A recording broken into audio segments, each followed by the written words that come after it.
I'm not necessarily asking you to share, but it would be pretty interesting to hear about some of the dreams that you may or may not have been having amid all of this.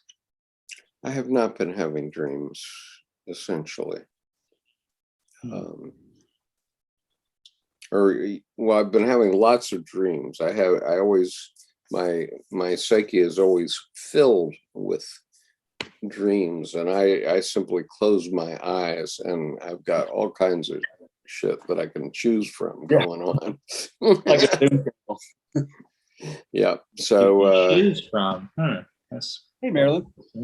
Yeah, he's got like the Zoom panelist streams. He mutes them and unmutes them, and yeah. So who's GCM? that's Gilda. Oh, okay. All right. Yeah. Hey, Raquel. We already got you in, I guess. Okay. So Yes. we should be live on YouTube. And so we are. I have to break out the chat again. Hi, Raquel. Great to see you.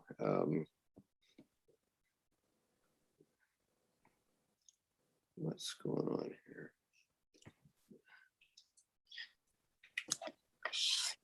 How do I? Okay. Pop out chat. There we go. Okay. Now I got it. I finally turned my Gmail notifications off. I've been getting these ding ding. It's kind of mad. I've been muting myself. Like Sunday morning, I started muting myself because all of a sudden there's just this flurry. Yeah. And I looked down on my phone, like 50 emails in 5 minutes. It's like, all right. Well, good evening, everyone, and welcome to this edition of the Tarot's Roadmap for Life. Nick is sponsoring this summer's sessions, and he's selected Jordan Hoggard to run the show. So, Nick, do you have anything to say before we cut Jordan loose? Yeah, I would just say, firstly, good evening, everybody. Thank you all for joining us once again. As Skip has said, Jordan Hoggard is going to be giving a presentation this evening, and we'll be following kind of the same deal as we have in the past weeks, where we're going to compare 2, 3, maybe even 4 cards and talk about how does that affect the meaning when they're in relationship to one another. So without further ado, turn it over to Jordan. excellent. I will open my screen to share our presentation this evening. Can everyone see this?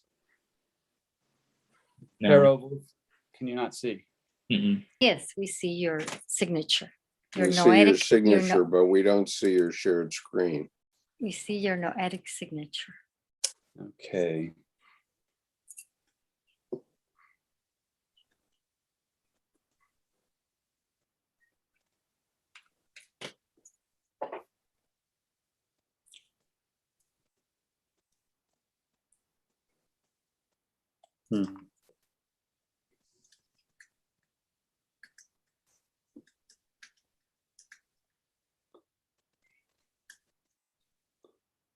Oh boy.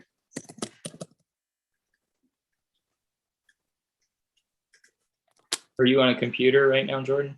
I'm on my iPad. Nick, would you mind pulling your, it's not allowing me to share the screen when I pull it up. Skip, did you make Jordan a co-host? I did. Okay. You did.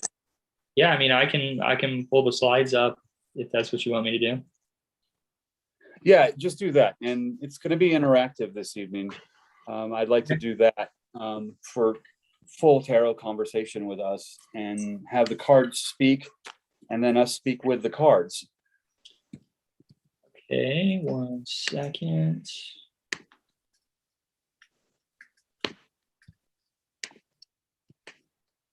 Cool. I think in the future, I'll use mine.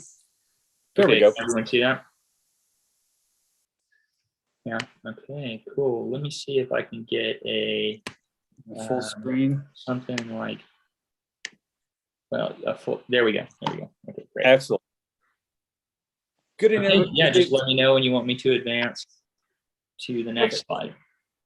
Cool So picture. this is this picture. I figured I'd start with where I nourish in the morning and at lunch and in the evening. This is just the placemat from the table. There are several of these we have in our dining room table in the cabin. And it just is such a great story. And as we're talking about cards interacting, I looked down this morning and went, well, look at the horses. That's the cards. Those are the cards with the sun, and very Native American with the petroglyph hands. And so tonight, the tarot voice and conversation is going to be the topic. And Nick's directive has been to, how do the cards speak to one another in a room? What would happen if it's a bad relationship? What would happen if it's a good relationship? And tonight, what I'd like to do is move through these with some general Jungian ideas, but invite then the panelists to chime in as well, so we can get these cards really moving. So if you go to the second slide. Yep. So tonight, an interactive tarot talk. We talk, and so do the cards. So this evening, let's talk with tarot and see how we interact with the cards that interact in the room. Next slide, please. So to start off, I decided to play through all the threes from the Empress to the World, but contrasting rather than card to card, I contrasted deck to deck. So what's interesting, of course, I discovered with the Alchemical Tarot that I've had since 2007, the Empress happened to be missing. So I guess she's on vacation. I don't know if she's a bookmark somewhere, but that was kind of the elephant in the room. So I chose his Bob Place or Robert Place's Four of Cups to step in for that Empress. There's such a balance on content is what this happens, I think, to say. And the Empress is that from which all voice and life emanates. If you look at then the Empress card from my Mysterium deck at the top, she is the big tree with these eyes at the top. And then the High Priestess is her pregnancy, that which is going to emanate, bring the life forth. And the Empress carries to full term. So the Empress here might speak to that elephant and say, that's quite a tricky balance, sir. Why don't you come off of those vessels? And that elephant may say, well, I stand on my content. And then if you look at the Thoth deck down at the bottom, would another panelist chime in on the Thoth deck? And what do they see here that Empress might say in this room? Raquel, Nick, or Gilda, or Marilyn? Any thoughts on the voice of this Thoth Empress down at the bottom? What would she like to say, looking away from all these other cards, looking over towards the leather card case? Does she have something to say? Well, I don't know if it's so much. Go ahead. I'm sorry. Whoever that was speaking. No, there was Marilyn. Yeah. Okay, great. Good. Go ahead. She might be saying I'm almost like a mermaid. I can't. My legs are not really showing, and I wonder what that says about me.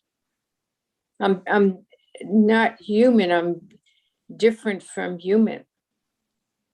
And I wonder why. I wonder what that means. Like she's saying she's mythical in a way, archetypal, that she doesn't have to have the same human features. That's right. What stories do you think those legs say, the shield and the I believe the swan? Do you want me to talk about it, Marilyn? Sure. Yeah, sure. What do you think those new appendages, the swan and the shield, say about her legs?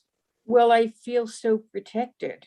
I feel that I'm very, very safe. And I see that the moon it looks like the moon that I can see. And I just feel like I'm in a very protected place. Wonderful. Because it's a very excellent concept for the Empress, because she is kind of world womb, WOMB, world womb like, and that brings forth all life. If you could scroll back out, Nick, and let's go from 3 to 6. Next slide, the Lovers. Yeah, if I may, there's just one thing I would like to add. I think it's kind of it's a change that Crowley put in this deck that I quite like. But he's got here, I don't know if it's a goose and her goslings or if it's a duck and her ducklings, but it's the white bird at the bottom. Mhm. Interesting to note that, she's got a red top on, and also this mother bird is pecking at her chest and feeding her children beneath her off of her own blood. Mhm. So it's like she's really giving them this lifeblood. That's a wonderful observation, especially with that, the Empress bringing forth all life from the universe, that from which all emanates. That, and you're right, Crowley makes a very, very obvious, very visual, literal story there about that, feeding her that life, feeding them that life. Yeah, I think it really speaks to, I think Marilyn mentioned something about being protected, whether it be by the shield or feeling like you're kind of in the embrace and the enclosement and envelopment of the mother. Anyways, that was just Well, and if that's even apropos to the pandemic, where then feeding that way from the blood, then that's also nourishing the children with antibodies, from the mother, that enhances their immune system. So there's another protection that goes along with what Marilyn was saying, that it's a safe space. She also seems to be surrounded inside bubbles. I see a bubble and then another huge bubble. Do you see these bubbles? Yes. So she's inside an egg and she's inside bubbles. So it's almost like a lot is going on in a womb space for something to be birthed, because also the moons are not completely full. So they're just starting out, right? Mm-hmm. They're new moons. So she's in the process of incubation or gestation or something. That's interesting you picked up on that, especially with that curve at the top that starts to imply there's kind of an ovular or egg that she's within. Mm-hmm. Yeah. So then she's giving, that's almost a visual metaphor of the universe, that she's giving birth within a whole nother universe. Yeah. And the shield also has two birds. So it implies almost like a meeting of of two likes coming together and to create a third thing. Well, and that's a good observation too. Within the shield having the two birds, there's the logos, the matter of the protection, and then the arrows of the actual living birds.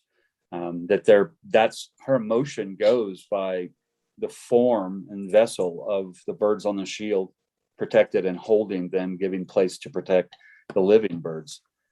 There's also a circle around the two birds in the shield, highlighting their connection head to head. Do you see that? Because I have the card, so I can look at it. Yeah, look right there. And that takes us further in. So she's in this universal egg, giving birth, nourishing in the egg, and then the further inside, the past, the lineage of the egg is then in the shield. And it's the same size as the other two moon circles. So it's almost to say that is one phase of the moon, and then the other two, whether it's going up or down or whichever way, there's three moons. Yeah, the Trinity, Empress, three moons. That's a really good observation. So it seems to me that one is starting. It could be full, or it could be also just not yet manifested, and then goes up to the one next to her arm, which I would take that to be the first moon. And then if you keep going, then it's opposite. The sliver of the moon is on the opposite side. So it's like a full cycle. I'm glad you really dove into that internal piece. Nick, if you could zoom in on the leather tarot case over on the right. Yeah.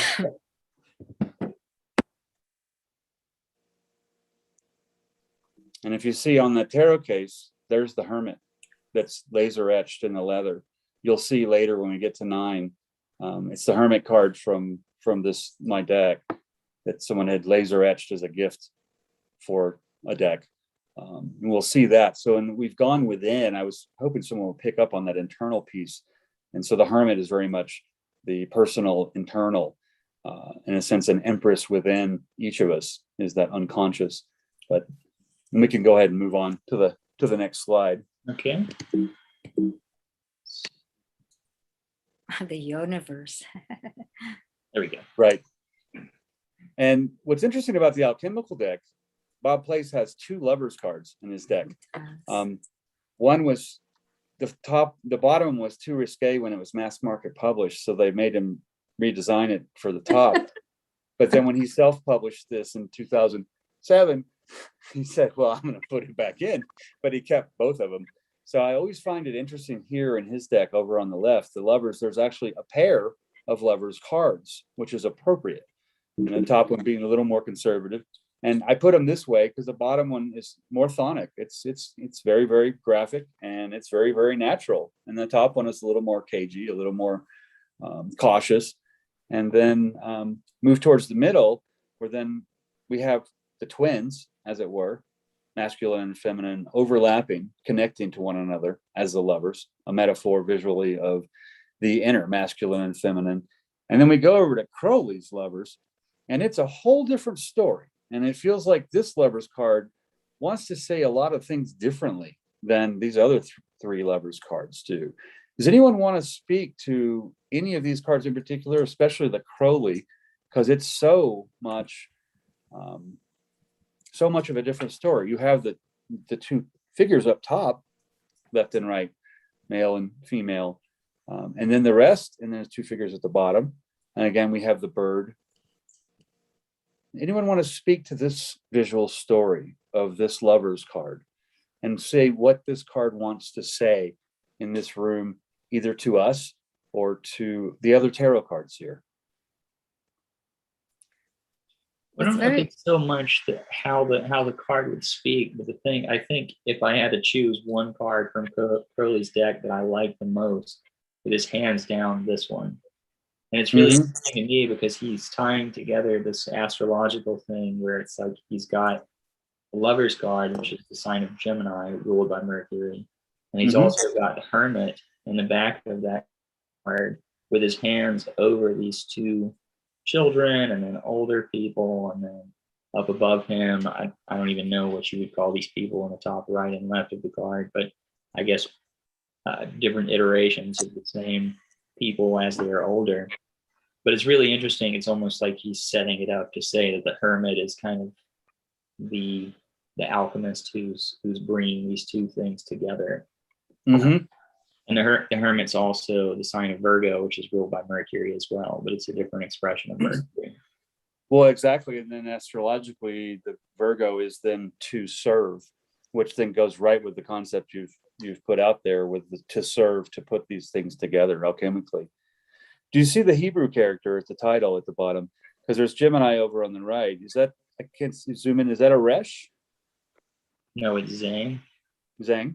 What does that mean in the Hebrew characters? It's the symbol associated with it is a sword. A sword. That's actually pretty interesting because this card is so symmetrical. It's as if there's almost a sword slicing down the axis in the middle across a mirror. Except I would almost call this educated symmetry.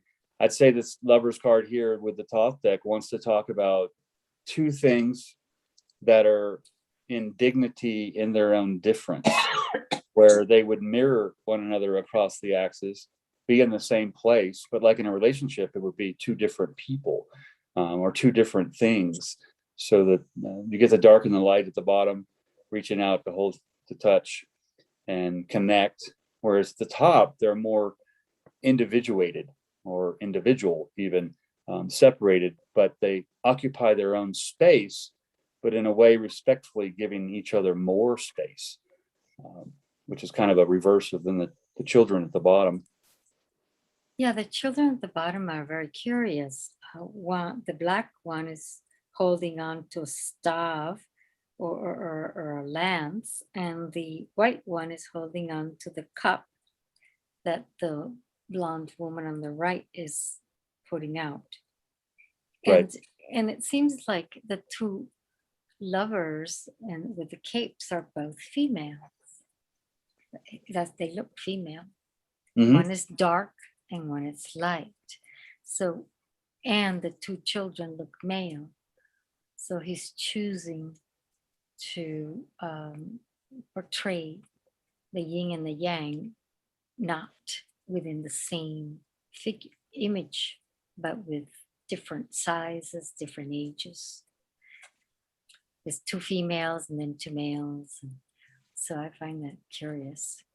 Well, that's a good observation as well, because then that's speaking to the eros, the feminine quality of the creative agency, whereas then the logos, the matter, would be the containment or the form, but not that which is being formed. So there's kind of, I think you bring up what is the heart of the matter of the creative agency, which seems to be at the heart of the matter of the lovers here. Right. The curiosity. Yes, the black child is holding a club and the white child is holding flowers. Right. And then the black child has the white bird, and the white child has then the fire bird, which is in a sense of towards Phoenix, in terms of that which is going to burst forth and grow from these lovers. If we could have Annabelle, I think Annabelle just got here as well, and glad to see you here. Glad got the link and could get in. Annabelle, I'm hoping tonight's conversation will be more interactive than just lecture. Okay. And what I'm looking to do is the cards talk and we talk, but let's talk for the cards. And Nick, if you could zoom out so she can see all four of these.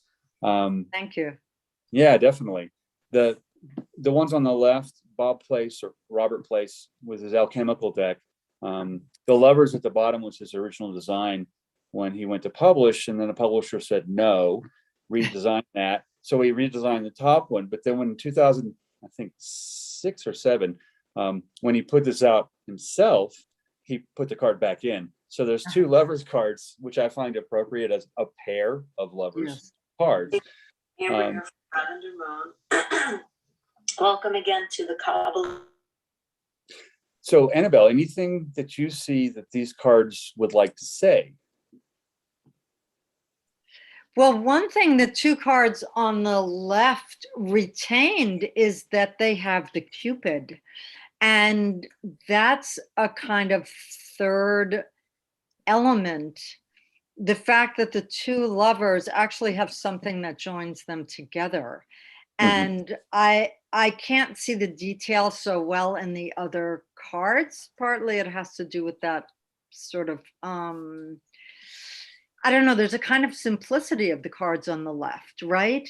The sun and the moon, the Cupid, it's pretty basic, and it lets you know that it takes various elements to kind of harmonize together and fit together in order to bring the lovers together. So that's the first thing that I'm observing. And I think the card on the far right, am I guessing that the one that's in the middle is your design, Jordan? That's from my card, my Mysterium deck. Yes, I didn't remember it specifically from your Mysterium deck, but it has the feeling of some of the cards that I remember from your deck. Thank you. Yeah, but the one on the right looks like it also has other elements that relate to the lovers being brought together, and so I'm thinking that that's an aspect to the lovers. It's not simply lovers when it's lovers. It's context, dynamics, right?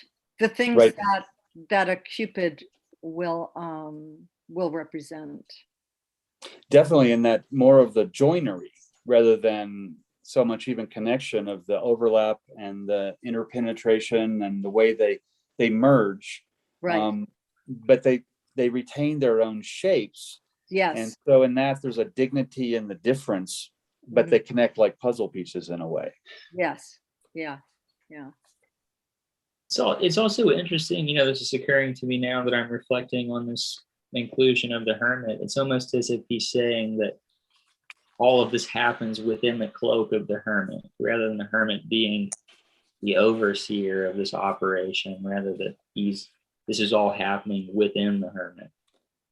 Yeah, and then I'm glad you brought that up, because I think right before Annabelle came in, we scrolled to this page. If you could just scroll back to show her the leather card case. Yep. There's Annabelle, there's a laser etched Hermit from my deck that someone had just surprised me with as a gift. They went out and measured my self-published deck way back and laser etched my Hermit on the front of this card, as if all the other cards live inside the Hermit's cave in a way. And that's where Nick is in pulling in. I pulled in the Hermit from that we'll get to, because I'm going to track from 3 to 21, just jumping by threes. So let's go on and let's. Oh, but I'd like to talk about your card. Okay. This is it sort of takes the whole animalistic impetus of the expression and turns it into symbology. Mm-hmm. And Nick, if you, yes, definitely, if you could zoom in Yeah. too. Mm-hmm. Which card? On mine And there, so on the left card. It you'll turns it into more of a contemplation as to what it could be, because one has to really experience something, because it's not overtly stated. So Mhm. one has to dig in order to find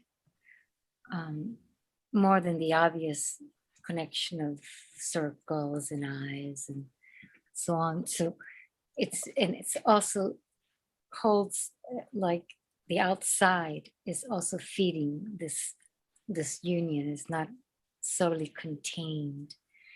That cup has that arch going out. Mhm. So it's feeding from the frame outside of it. Right, and on the left is the unconscious, and then that cup is in the third eye. So there's a vessel being fed intuitively there. And what is in the forehead of that one? That's the Egyptian symbol for fabric that I abstracted. The Okay. hieroglyph for, if you look at, it's upside down at the top, and then it's right side up at the bottom, but I kind of made a visual pun, made a high heel shoe out of the one on the right at the bottom. Mm. But the actual hieroglyph, Egyptian hieroglyph for fabric, is 4 pairs of barley stalks, each leaned up to support one another, all 8 of them on one common ground. So there's basically I utilize that and abstracted into this 4 golden pillars. You see at the very top, it's upside down, but you see the 2 pieces coming together into one pillar.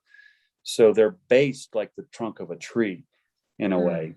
And Okay. so the one is never present unless the 2 have come together, and then they're on the common ground. And then that creates that dignity and difference that we were talking about over on the Crowley Toth deck of the lovers. Also the colors. The cheeks on this one are the beard, and on the other one, and so they connect through colors. And if you notice the eyes on the left character are horizontal like ours, and if you look really closely, the eyes on the other one are vertical. I don't know if it shows up in this picture very well. No, it doesn't. It doesn't. It's But cut out. So okay, yeah, we I couldn't see rotated. that. Yeah. I rotated the eyes just to indicate these 2 people have different perspectives. But they meet in the center. Exactly. Yes. Yes. So it has a lot. It's interesting because a child can look at it and wonder and explore, as well as adults. Well, So one it's of got that. Go ahead. It's got that a play that of mystery that can, and any age can find something there to talk about. It's interesting that you say that with children, because I intended the character on the left to be masculine and the character on the right to be, or on the right to be masculine and the left to be feminine. And just this last week on the plaza in Taos, this card came up in a reading, and the man's kid just reached out and grabbed the card and go, I really think that's a cool girl on the right and that little boy on the left. And so the kid saw them completely, and I loved that because the kid started speaking about it a little bit, and we were both kind of surprised. And after they left, the dad said, well, did you intend it the other way? I said, yeah, that's why it's so beautiful that your kid interpreted the different way, because they saw then, like you said, that mystery. Yeah, There was they just saw the enough hair. They probably identify because of the dark hair on the male that goes down. And Right. since he doesn't have a beard yet, he couldn't, he did not identify with beard, but identify with a hair. I think that's probably, you're probably right on the money there. But I love that, like you mentioned, the mystery. Yes. Mhm. That then I discovered a further healthy ambiguity in the graphic of the card, where then the kid was able to tell a whole different story. And I love it when people tell different stories than we're accustomed to in cards. And so that just that a child would speak, I almost felt like the child knew the cards in better than I did, and I made it. Mhm. So, you know, Yes. there's a lot of, I had to extend a lot of love, you know, to that Right. kid and that voice they put in. Which Excuse me. the other three cannot do, because the Right. other three are, pretty much there. I'm just keeping an eye on time here, and if you say that Yeah, we're let's- going through all the threes, we should probably make a little more haste when going through these. Cool. Definitely. So now we come back to that Hermit. So you remember the Hermit laser etched on the case? It's now, there's the Hermit on the top right there. And then you look at the Hermit here. And what's interesting about the Hermit in Bob Place's Alchemical Tarot, there on the left with the Ouroboros in the sky, he's looking down at these footsteps. But the story goes, as Bob told it to me back in 2009 with this card, is that when the Hermit set off, the path was wet behind the ears, wet and rainy in the earth. The ground was muddy, somewhat formless, and he squishily stuck his feet in the mud and walked off on his journey. But now he's gone all the way around this journey, and he comes back in the night inside, and he stops and he looks down. And this was so long ago, he asks, I wonder whose feet made these. And then he suddenly has a flash of memory, and he remembers, I made these, but now they're hardened into stone. And he steps into the shoes of the earth that he made long ago, fits well, and then steps right back out and walks on the earth. So there's a whole cycle, which to me then is then told, of course, in the Ouroboros, the snake biting its tail up in the top. But it's interesting to me that he's looking down at these footsteps. Anyone want to talk about them being his steps or other steps? Or what voice does it, looking down at these footsteps, tell you? What does that say to anyone here? I think it's interesting because it's, to me, it's him acknowledging his own actions from the past, even though the Hermit is always related to that in some sense, creating this reflection through everything that we did. But this is kind of like too literal in a sense, like you're looking at your own steps, you're looking at kind of like the facts, and you're trying to mimic it in a way of like trying to figure it out. What the hell did I did in this place? What the hell did I did in this path? Yes. So I think it's interesting because it does, in a sense, acknowledge to the facts, but in another way, it seems like he's lost because he has to look down and look at his own steps and kind of like, oh, I did this. I went through this path. Right. And when you're lost, then the facts become more internal. I mean, the things that are, you don't have anything outside any wayfinding. So when lost, that makes a great metaphor that when lost, just go inside. I made a comment the other day in regards to that loss. It's like when you hear yourself rattle on your own cage, don't go looking for the key. You are the key.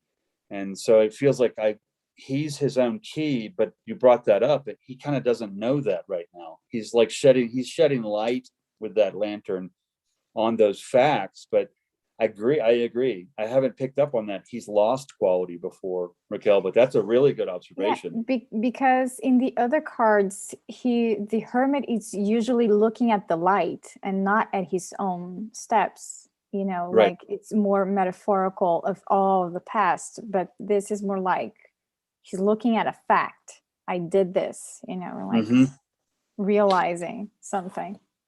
I appreciate that. Nick, if you could scroll down, because then that same concept Raquel brought up in my card up top, he's looking over to the unconscious to the left. His lantern is shining to the right.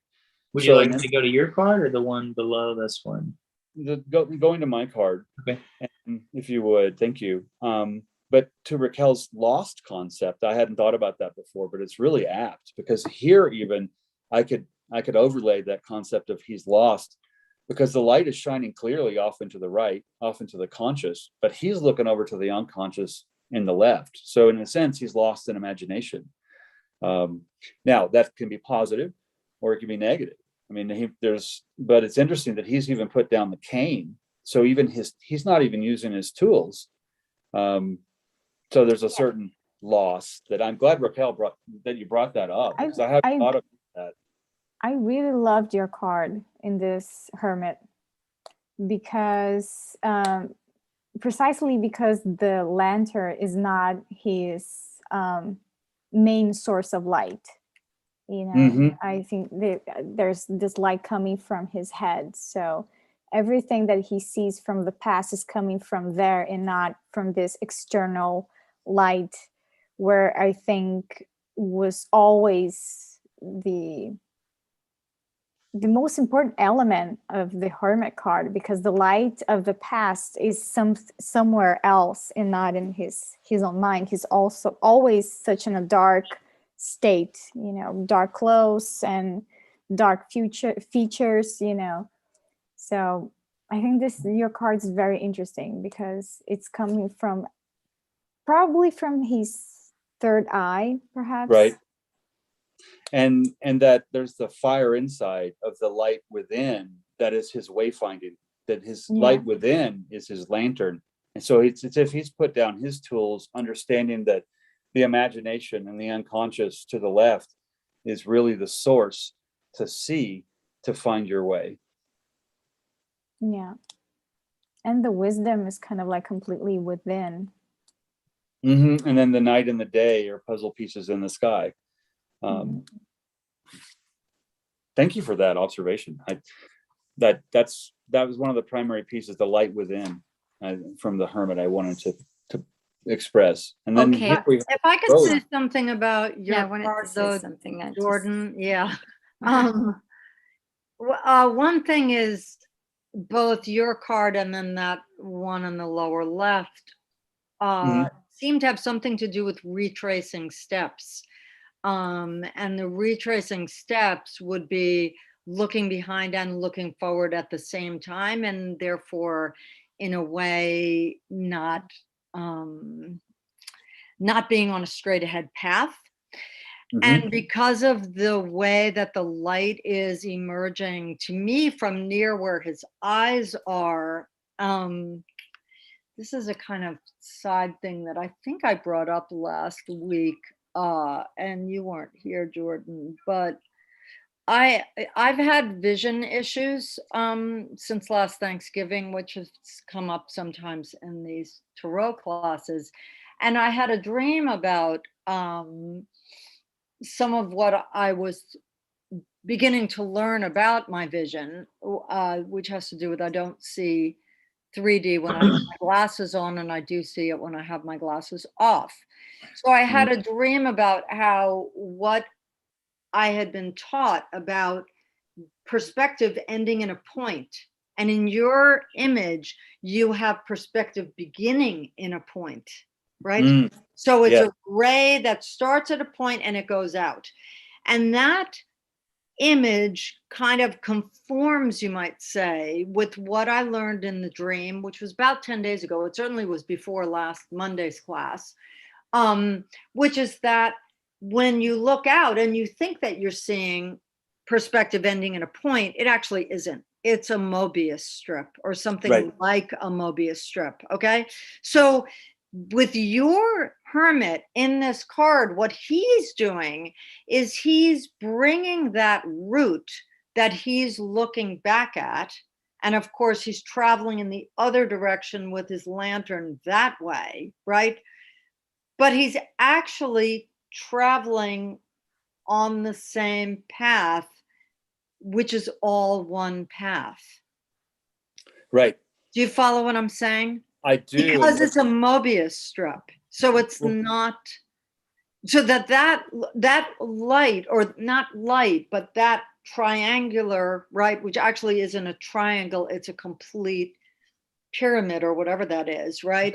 That's emitting from his eyes is actually, or maybe it's, I guess it's like a cone. Yeah, is actually part of the greater cone, which is returning to him from the root, and probably is a circular path through his entire being. I'd really resonate with that, Annabelle. And I think before we move on to the next slide, if you zoom in really close to that card, Nick, you'll notice, Annabelle, his cane I like Yeah. that comment. is cane-like at the top, but it has a goat's foot. Yeah. And the devil is going to be 2 3s away. So that it's basically that ego foot has been put down. But there's the connection between the animal and then the man-made, which is kind of that Mobius strip you're talking about, that he is himself that point. And then that he, like an empress, he emanates then everything from there, rather than looking towards that point, he's emanating from the point. Exactly. Yeah, that's a simpler way of saying what I was trying to say. Yeah, which is like the Hara or one. Yeah, I also see a trilogy there that it's no longer about him carrying the lantern in order to be able to see, right? Nor is it about him only seeing. It's the moon, the dark moon also has a yellow sliver of the sun, I would imagine. So all three like of an them, eclipse, right? Exactly. Like so he has all three are located there, and he is beaming right into cosmic space. Yeah. So all that the three times that he is in the presence, and he has found how to integrate that and become part of it. He has integrated the 3 sources of light and has become light himself. And definitely. And that goes along. Yeah, that's a wonderful way to say that. And because really it is 9 is the last single number. So there is not, I don't sense so much a loss. He has integrated already a path that he can shine forth into the next step. Well, yes, definitely. And Skip often says, he picks up on when the paintings are actually looking inside rather than looking at you. And here, the light within, the unconscious on a card is the left, the past is on the left, the conscious and the present and the future is on the right. So he's the light within, looking back into the unconscious. But the fact that you only chose 3 places where to put the yellow, that is also an indication that is the 3 are present and they are active, and he is activating it, because the other ones are inside a form or moving, and the lantern is shooting this way and he's shooting the other way. Right. And then the light is basically the light from within. That's the Empress emanating, that Yoniverse, that from which all emanates. The lovers would be the sun and moon in union as an eclipse. Okay. And then he comes here and he has the lantern. So the lantern is the addition here. But that's an interesting trinity. I hadn't thought about that before. They're the trinity. But I could attribute the Empress to his gaze. And let's go ahead and jump to 12. I know on keep track Yeah, of time here. And I'll just say that the other hermit from Robert Place, he is going up a mountain, so he is moving beyond where he has been. And although there are steps in front of him that he's discovering, he is also looking down through the light and at the light, because the light is on the path where he's looking. Otherwise, he wouldn't be able to see the steps. Right. So light is guiding him. Mm-hmm. What's interesting here, then you go from the Bob Place's hermit with the snake, the Ouroboros in the sky, and now the snake is uncoiled, and that is his support. That is what's holding him to that rig there. And then if you look, it's not a full tree pose in yoga, but it's getting close.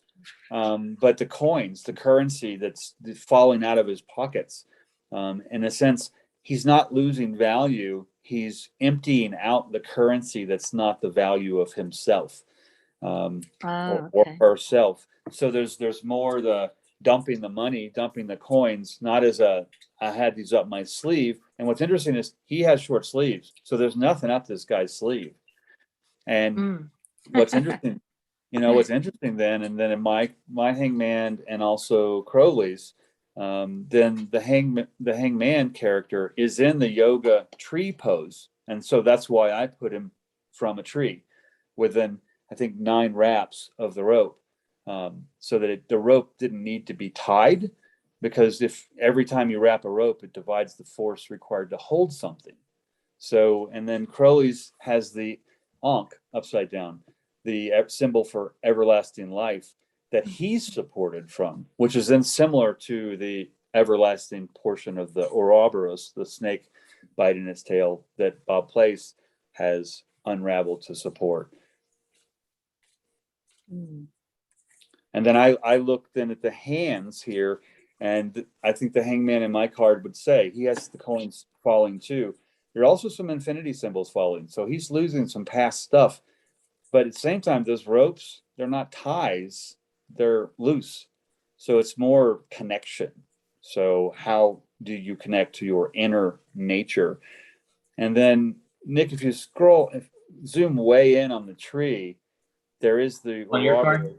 On my card, there is the Ouroboros that rings the knot in the tree.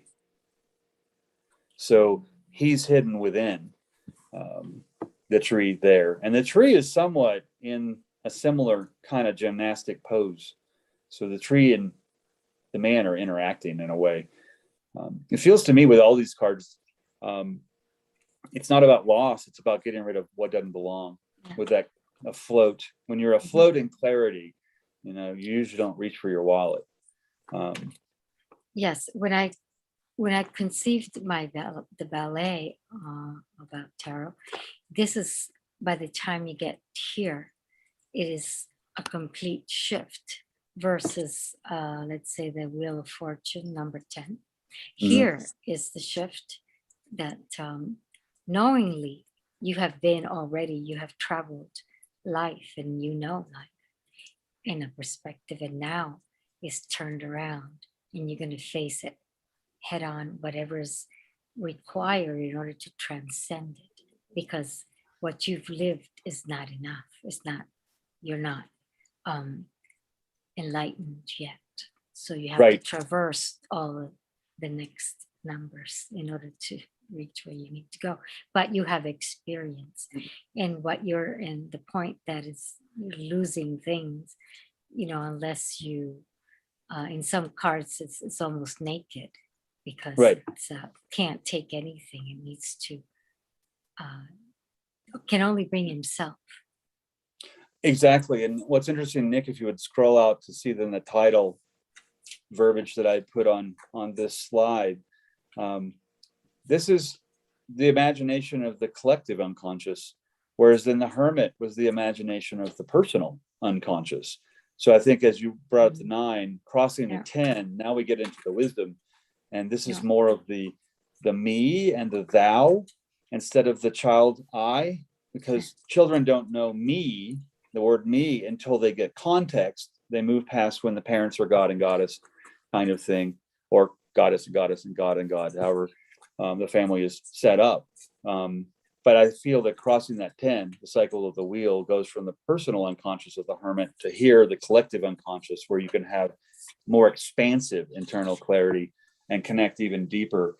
And actually that Mobius strip that Annabelle brought in is kind of then ingested and becomes a feature functionality of the inner world. Let's go. Yes. Let's jump to 15, get to the devil. And to me, one way to look at the devil says, I'm not Satan, I'm Pan, I'm a goat, but I have been evolved by this male and female, sacred, divine, masculine and feminine, so that it's not ego, it's very direct, very much intense earthly desires. Like goats, if you stare a goat in the eye in a goat pen, you won't get to count to 3 before it headbutts you. I mean, it will just butt you right in the belly, and knock you right back. I mean, because there's a pecking order with goats, but the thing with pecking order, it doesn't create very good order. It's too much hierarchy. So the intensity here is tempered with the male and the female. In Bob Place's card, Robert Place's Alchemical Tarot, they are the same character. So he has unified them together, which I find to be hugely interesting. And then they are, the masculine and feminine, are stepping on that devilish fiery creature. So again, my card, the male and female, they're more in control. That devil looks a little confused. They are standing on, supported by this fiery diamond, as it were, almost like a phoenix that they captured.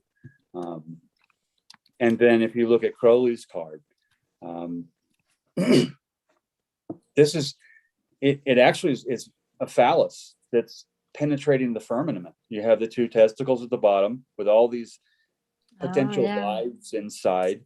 And then the phallus actually goes up to the firmament. So there's a connection to heaven there, which, this is kind of goes along with Crowley's, very intense sexuality that was very, overtly expressed. And that was part of his gig. But here there's a unity in expressing the masculine, because everything around that is context. So if you look at what's form and you look at the negative space around it, it actually isn't only phallic, it's both masculine and feminine together, which then becomes like the stones, the lingam stones, which would be more the human lingam, like Robert Place has in the alchemical card in the middle, which is both masculine and feminine in the same dense stone. Yeah, I find that card, the one with Robert Place, the female is a bit knocked out. Right. Her head, when her neck is gone. So there's something in it that's preventing an integral realization about anything. So it's in there functioning independently and so on. So, but yet they're all tied up. Well, and also too, yeah, definitely. And then the alchemical piece of the red king and the white queen, if you look at their crowns, and then the 2 triangles overlapping in the groin, the white triangle going down would be the feminine pointing down, and then the masculine pointing up, red. So again, red king, white queen in unity over the fire beast. I kind of want to push on this for a second and just ask you guys a question here, maybe we can just walk around it for a second. But I'm wondering why the scene in this picture. Why is this something that would be considered good, or something that we should care about or strive for? Usually it's not. I don't. I mean, in tarot readings, the devil card is usually perceived as something negative, as something that you should run away from, actually. It's really hard to make a translation of the devil is something that you have to face, is something that you have to learn within yourself. It's something even that you have to lost or learn. But I think it's usually perceived as something negative. It's not something positive. I agree there, except then I qualified that within years ago, making shame walk the plank. You know, sharks need to be fed. Well, give it some shame. I don't have any use for it. Shame and worry gone, and then it becomes positive because it's intense earthly desires, and you're not living in your inhibitions. And I think, as I wrote in my book here, that inhibitions will enslave as easily as excesses or addictions. And they usually root in blind spots, which are usually indicated by where are you ashamed.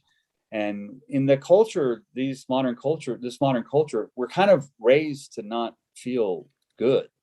We're raised to always apologize and think we've been doing wrong, or if I'm doing something different, it's got to be bad. And so you're right. A lot of times people, they can't get around the devil being a bad card. But part of that I find is shame driven. And if you pull shame out of that calculus, then you say, well, the lovers, they love what they love. They make their own rules together. They like what they like. And so in that sense, even the word fetish might go out the window, because that would be someone else's judgment on the devil. So I find here there's almost an absolute intensity there in the devil that's scary, because it's almost poisonous because it's so pure. But there is the real, what are you made of? What do you love? What do you like? And I think that with the way the male and female come together there. I see something complete that's mysterious in that card, in that at the very bottom, there is an eye. It is huge. It is a black eye, but it's still an eye. So that means it can see and it has wings, but somehow the creature in the middle keeps it from joining the white of the bodies. So it hasn't yet met in order for that eye to fully fly. Right, it's huge. It is the source. It's the source. It's the eye. It's got wings, but the middle fire has not yet evolved enough in order to transform into the light that they need in order to thrive. And that dark character at the bottom, the shadow held at bay, or it's a vestigial bat, so it sees by echolocation, so it can connect with them, not even being able to see them, because it's looking out towards us, not up at them. I think back to the next question of how can this be seen as a good thing. I see this as that fire of life in that dragon, the dinosaur-ish character that they're standing upon, and their support then is the fire of life within. That it's interesting that the comment was made that the female seems a little locked out with the no neck, the head's loose, looking down at the hand. And in a sense, this is a reverse magician posture, the hand up, hand down. And I'd like to hear about to the next question. How can we see this as something good? Well, I will reveal my thoughts. I mean, I already had a thought, but I was just kind of curious to see what you guys had to say about it, because it's just, I don't know, it strikes me as somewhat, the way we talk about this is like it's self-evident what's going on, and it's, we describe it in terms that are more and more abstract as the explanation goes on. So I'm just wondering, what is it about this card that we see that has any relevance to anybody who's looking at this? And I think it's really interesting. We talked about, like, if we take this Rob Place deck, which I'm not largely familiar with, but it seems like he's drawing heavily upon alchemical thought as well. And that also plays a huge part in Jungian psychology. And, that's all fine and well, but I think there's kind of a disconnect between how it's written about and how it might actually be thought about or applied. And I think that relates to this card as well, because what I would say about this card is that there's this idea which Jung talks about in some of his writings, which again, he's borrowing from the earlier alchemical text of the greater conjunctio and the lesser conjunctio. And it's this idea of trying to make these two physical material things conjoin and create this union, which in later alchemical gravings in certain series, you see this person, much like in this, who's tried to take on this union of two opposite and contrary things, sweating profusely as if this alchemical king like can't hold all of this within himself. And it's like, to me, I take that to mean like, oh, he made the mistake of thinking this is a physical change, of thinking this is something that happens in the material world, and thinks it's this lesser conjunctio thing that's happening, when really it's something that's internal. It's something that's happening in mental realms, or if you want to say spiritual realms, or what have you. That's all fine. I just think it's interesting because this is a Capricorn card. It relates to the sign of Earth. These two people don't look particularly happy about this conjunctio, or like this is a sustainable thing. It looks more like one of them is quite unhappy, or maybe they're both unhappy, but it kind of struck me that we were talking about this in terms of it being kind of self-evident what is happening here. And it seems like there's, I don't know, that's a little bit confusing to me. So that was what I'm glad you brought up it draws upon alchemical process. It actually is called the Alchemical Tarot. And what's interesting is I just opened up the little bitty book. He associates this card with the coagulation. So that's the coming together, the closing off, the enslavement of the within. So, I mean, if you're bleeding, fine, but then it coagulates, now it's sealed back up. So there's an enslavement concept as well as a closing or completion in a very intense living way there with the coagulation. Well, in a way also, the fire is outside. Mm-hmm. And they're not carrying it inside, which refers also to what Nick was saying, that that fire needs to rise from inside in order for it to manifest the union that they're searching. And right now is outside. I like that you said that just that way, because I think that says what I was trying to say even better. When I said intense earthly desires, you're saying the fire within rises out. So that rather than desire, it's literally you're going, I think, more true to what it is at base, is it's the fire within that then rises out of us into the outside out here, which could be passion. It also could be anger, enslavement, vice, even. I mean, it depends on how how is someone triggered when they get this card? I mean, do they go to desire or do they go to enslavement? I mean, so whether shame is present or not in the equation, nothing can drive it there. But I think you hit the nail on the head with the fire within rises outside. Yes, and that it's outside here. It's not. It's still stuck in the groin. Right. Yeah. And I think that it's important that the dragon, they're above the dragon, but they are not slaying the dragon. They're kind of like hostages still, because the female part's just kind of like she gave up. And the male part is kind of like arguing something, but not actually working. They're not in an action position. And the dragon, they're above the dragon, but it seems like the dragon has more power than them. Yes. And I think that correlates to Capricorn sign, because Capricorn is an idea that you have to work. You have to physically work. And that's what is missing in this card, in the Alchemical Tarot, because one just gave up and the other one's just arguing something like, perhaps we can work things out in another way, but none of them is doing something.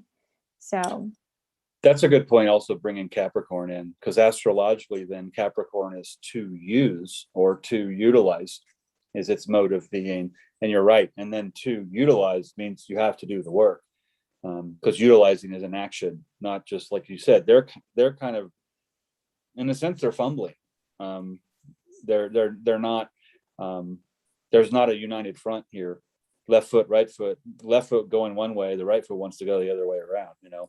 And what then kind of takes the idea of the Hermit's unity of direction, and now add the Lovers to the Hermit. 9 and 6 is 15. Here we are, and now we have an issue in terms of wayfinding. You have to incorporate both, and that's a little more complex calculus. I can't remember who said this first, but earlier, whoever said something to the effect of divided but dignified, or separate but dignified, seems like the highest expression of what we're talking about.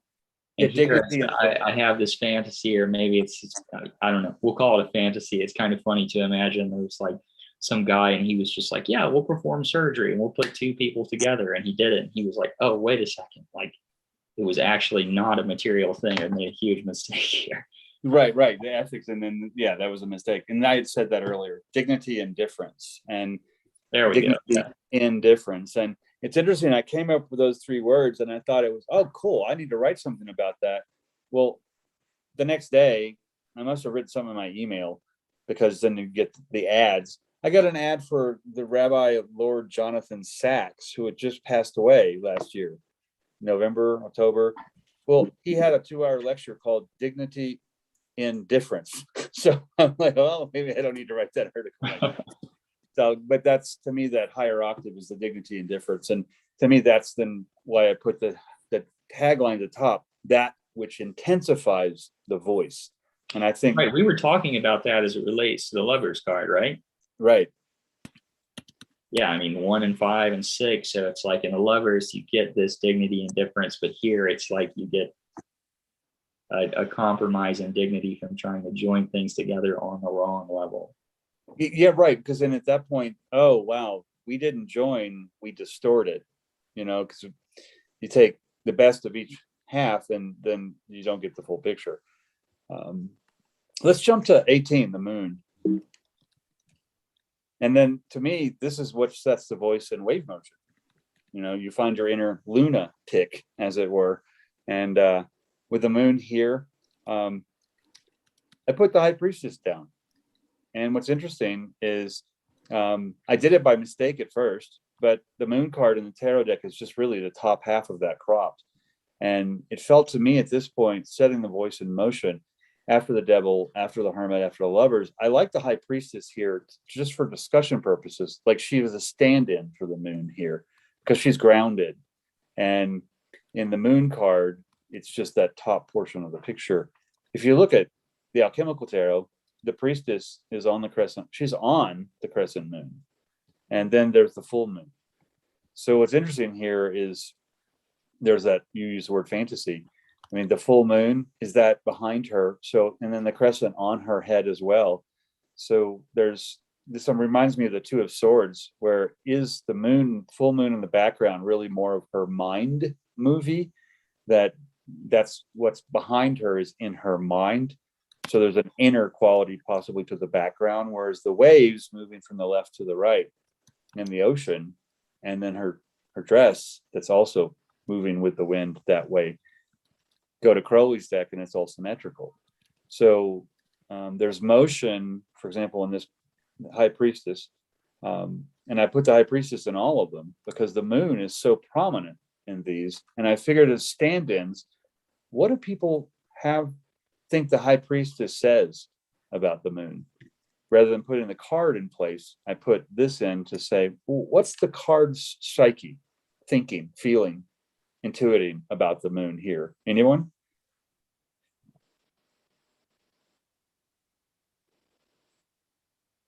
Any thoughts? Well, I'll just share that what it seems to me, especially in the Robert place, is that the moon is a mirror. It is a reflective quality. So it is full because it can see it all. It can reflect it all. So therefore it is there. Why? To reflect. But it in order to reflect something has to be somewhere in order for it to come down and be reflected. And therefore she stands on it. She stands on the crescent and she has it here. She's ready to catch that reflection.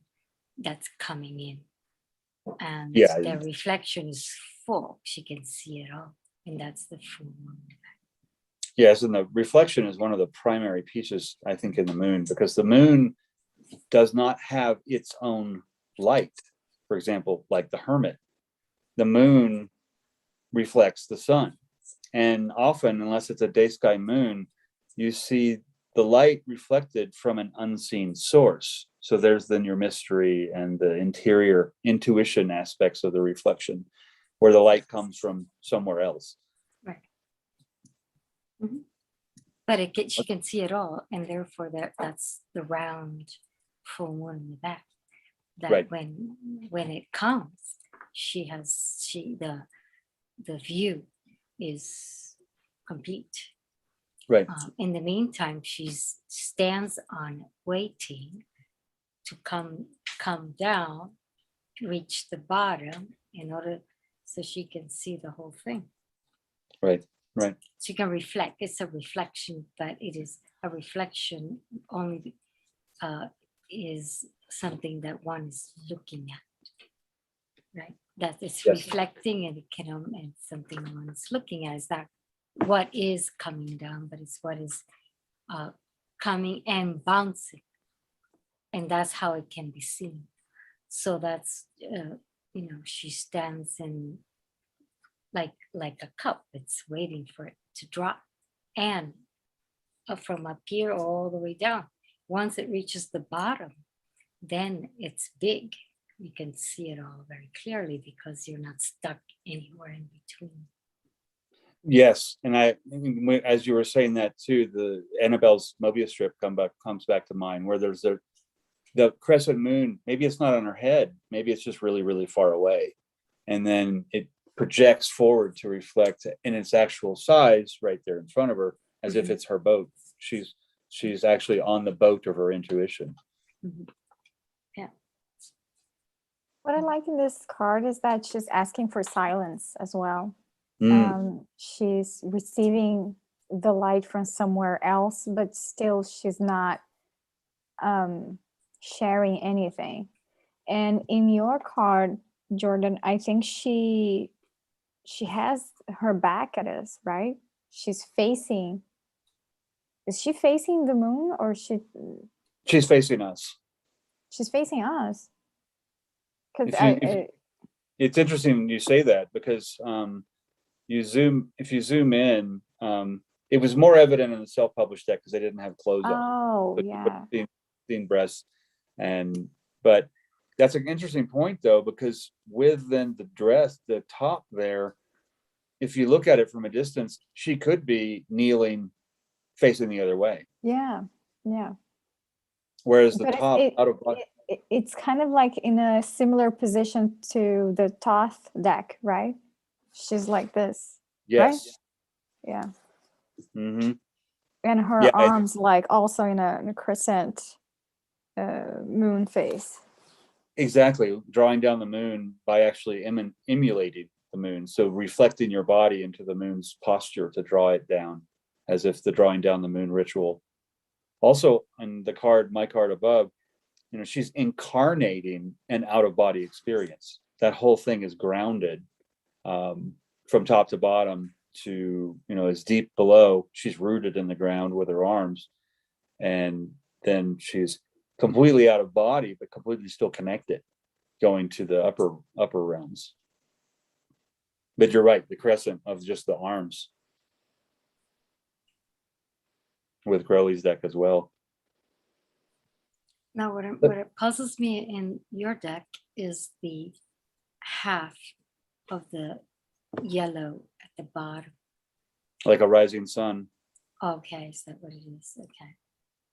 Because, it's coming from the bottom. Mm-hmm. So, yeah, and so there's again the light within. Okay. Idea of your sun, your inner sun, which then of course to me that was foreshadowing, because of course the sun is the next card in the deck. So to me, I had the sun rising as it's coming into being, as she's drawing down the moon. Then identity, you as only you can be, and the sun is going to come next. Okay. Yeah, so if I saw it if I saw the whole circle, then I would have said, okay, she's fully beaming it. Right, seeing it. right. But since it's only half, it's because you're moving it on to the next scene. Well, yes, definitely. And what's interesting when you brought that up in readings, sometimes I'll actually point out that half gold circle and ask people if they feel it's rising or setting. And it usually actually is indicative of the mood they're in. If it's setting, they're kind of closing something down. If it's rising, they're very hopeful, typically.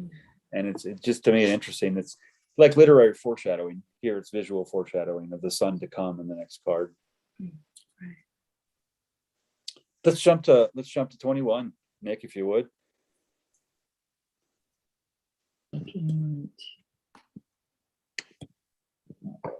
And here I put them all together instead of with the three horses running, because there was a vast similarity graphically, I think, to all three of these. The one thing I think is so amazing about Crowley's the universe card is that you get the person as half of the infinity symbol, the lemniscate, and then you get then, if you zoom in, Nick, you get then the tiger, the snake, that is making the other half of the infinity symbol, going like a vertical 8 in the card. So it's interesting to me how he formed, going back to Annabelle's Mobius strip, how he formed that infinity out of two distinct things. And then he, of course, has the 4 characters around the corner. I ran the 4 astrological signs. And then Bob Place has the 4 psychological functions alchemically, basically with his quadranted mandala. Thoughts here in regards to any of these 3 cards? What do they want to say as by this card? Then you're kind of playing with a full deck in regards to the major arcana. What comes to mind with the world?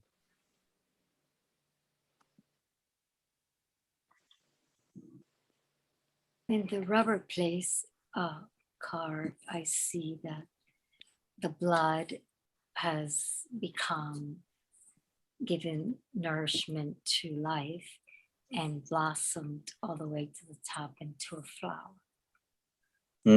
So it's like a drop of blood, then the heart and the image, and at the top the flower. So the whole process has blossomed in its full form. That's a good point with the rose, and not so much even Rosicrucian rose at the top, but the rose in her hand and the caduceus in the other. The rose has thorns, the caduceus has fangs. I mean, serpents have. All right. So you see the drop at the bottom, the red drop, which is, to me, is the drop of blood, and the blood has nourished in order to give rise to form, and in order for the form to blossom at the very top. And I see her as a female Hermes, which then I would call Gaia, because if I look at, or Achilles with the wings on her feet, the winged shoes. Now your card is a puzzle to interpret there. Well, you get cardinal, astro, the infinity symbol, and then the laurels, and then the dark foot and the light foot at the bottom. Okay, and the 2 hands that help it out. Right. 2 hands are the actual creators of it. One of those hands is from the High Priestess. One is from the Strength card. So they're reaching in to pour that light, that living, the blood into the infinity. The lemniscate basically is another kind of Ankh, the everlasting life symbol in Europe. You also place them all at the top.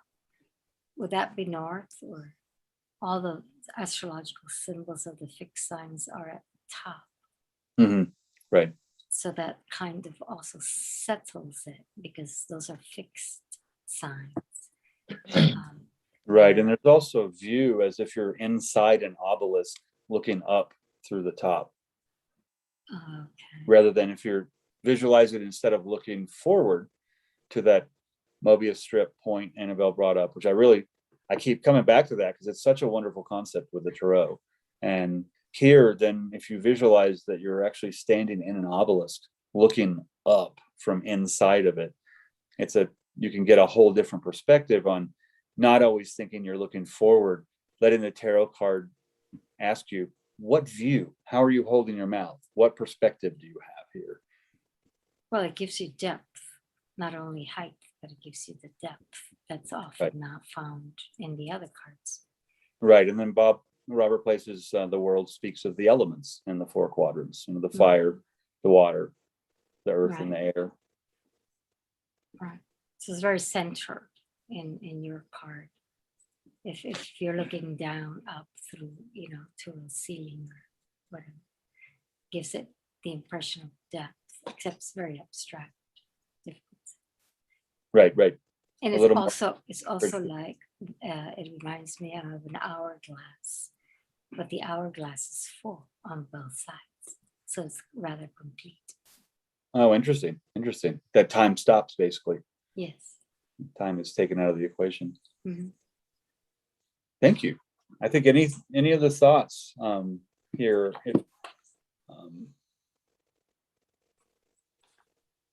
Nick, if you would scroll back to, I think that's the last slide there. Scroll back, I think it's slide 3 where we started with the cards. Okay. I think it went cover, shot, and then there's a picture of my mug, and then. What are you trying to see? This one? Yeah, right here. Coming back now to the Hermit, in that case, and then how the Annabelle brought that Mobius strip in, which is very much, I think that Mobius strip lives in the Hermit, and it feels like that idea tracked through pretty nicely once Annabelle brought that up through these threes, as if that was a commonality that was playing within them all. The Mobius strip. I didn't quite get that. There's another thing I'm thinking of, though, that started, I think, basically with Nick's question about the Devil card, and what is that positivity, which is to say, in my mind, what is the positive movement? And thinking about Jung's thought and how we keep talking about integration, I think that what's been going on with all of these cards is a kind of contrast between integration and transcendence. None of these cards is about transcending anything. It's not about being kind of above it. The Devil card was almost that. And actually, a lot of the cards have been almost that. Like, you can almost get above it and beyond it and not get yourself entangled or not get yourself engaged with whatever this is that's sort of that you're part of.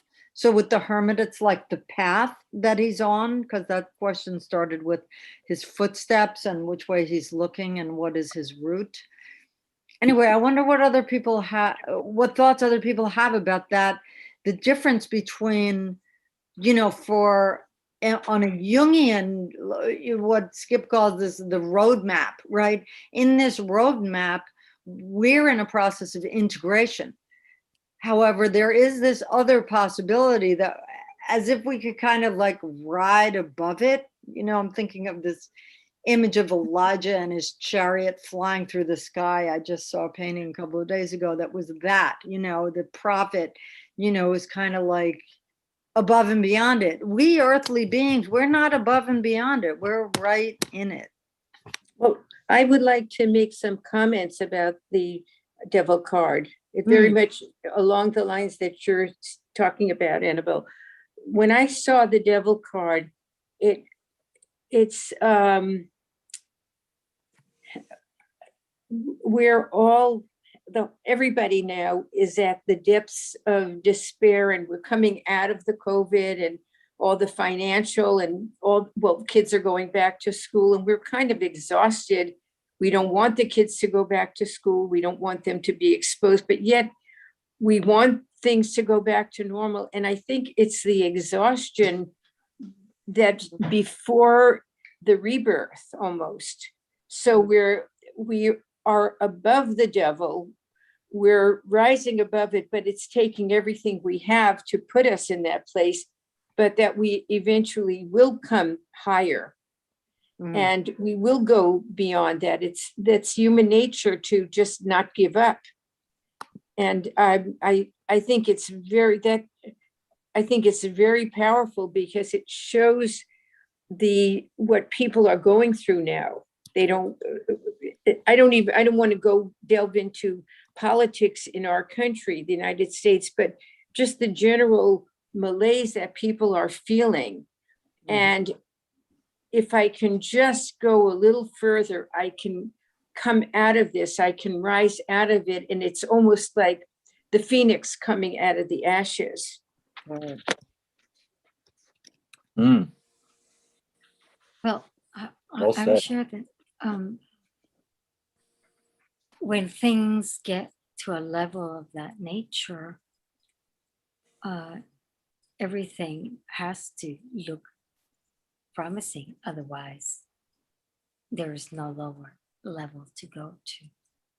So we wonder about, there's more to these cards than meets the eye. There's grab, there's all of these things are there, and they're not that easily dissolved because they have brought us there. And they won't disappear just like that.